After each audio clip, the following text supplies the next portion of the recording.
Ebben az épületben működik a Nikos Belioannis görög kéttannyelvű nemzetiségi óvoda és iskola, melynek létrehozását a Fejér megyei közgyűlés Vekerle Sándor díjjal jutalmazta.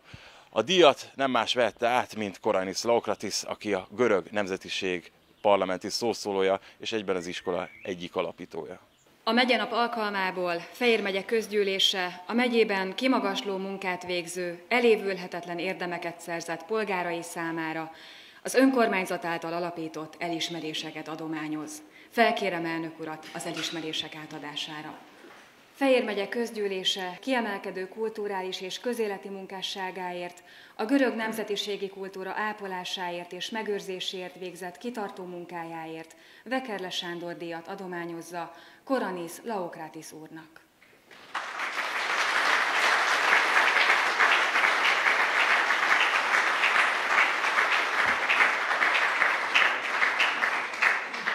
Koránnis Laokratis 1948-ban Görögországban született.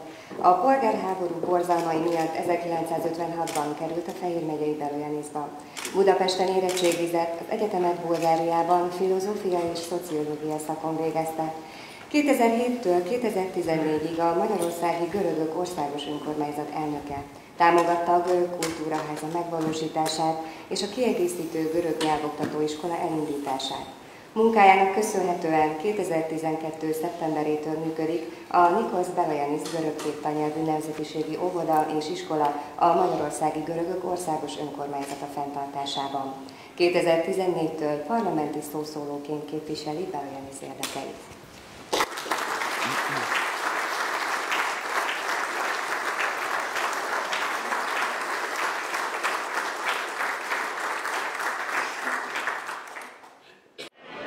Milyen jelentőséggel bír a Fejér megyei közösségben Belioannis? Szerintem nem csak a Fejér megyeiben, hanem országunk közösségében is egy teljesen egyedi. Hiszen egy olyan falu, amelyik akkor jött létre, amikor egy országban üldöztek embereket, és nálunk találtak menedéket. Szerintem ennek különös aktualitása van napjainkban. Hogyha párhuzamot szeretnénk vonni, szerintem nem tudnánk. Hiszen az a görög közösség, aki ide érkezett hazánkba, az valóban menekült. Egy olyan politikai üldöztetés elől menekült, amit ott helyben valószínűleg nem is éltek volna túl, és mi tárt karokkal fogadtuk őket, és ők ezt meghálálták. Ez a hála miben bizonyult meg, hogyan tudták visszaadni a görögök azt, amit a magyaroktól kaptak? Szerintem nagyon fontos, hogy megtartották a saját kultúrájukat, és ezzel a kultúrával egy új szint hoztak a mi világunkba. Úgyhogy ugyanakkor a mi kultúránkat is tiszteletben tartják. És szerintem ez nagyon fontos. Én 2014 óta vagyok Belioannisnak országgyűlési képviselője, azelőtt Belioannis nem az én választókerületemhez tartozott.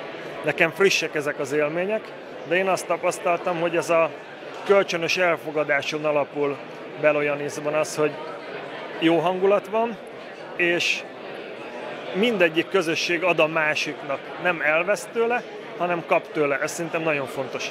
Hogyan lehet az elért eredményeket fenntartani, hiszen ez ugyanakkor a siker, mint egy újat létrehozni?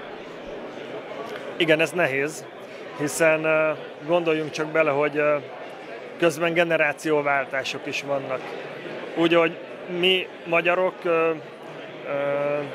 sajnáljuk azt, hogy a régi öregek által közvetített kultúra az kopik és kopik. Ez szerintem igaz a görögöknél is. Olyan emberekre van szükség, akikre fel lehet nézni. A díjátadása előtt a méltatás közben nagyon sok eredmény hangzott el Belioannissal kapcsolatban. Hány év munkája fekszik abban a díjban, amit a mai napon átvetett? Az első pillanattól kezdve, amikor megválasztottak engem 2007-ben görög országos elnökévé, attól a pillanattól kezdve munkálkodtam azon, hogy Belioannis község, amely szerintem és az én meglátásom szerint a itteni görögségnek a úgymond legfontosabb mencsvára még.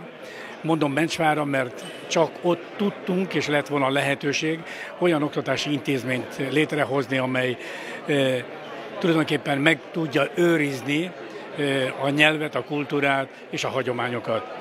Úgyhogy én attól a pillanattól kezdve eltökélt szándékom volt, hogy Beloyanisba egy olyan iskola létesüljön, amely képes lesz erre. Ezért több mindenkit megkerestem, főleg olyanokat, akik tudnak ebben segíteni, a minisztériumoktól kezdve rengetegen bekopogtattam, ahol a végén csak sikerült meggyőznünk a testületünket és a Görög Országos Önkormányzat testületét, hogy lépjünk e tekintetbe, és ez meg is történt 4 évre rá, amikor a önkormányzat úgy döntött, hogy Beloyanis általános iskoláját átteszi a Országos Görög Önkormányzat felügyelet alatt, úgy, hogy közben az iskola 2 tannyelvű nemzetségi iskolavá minősült.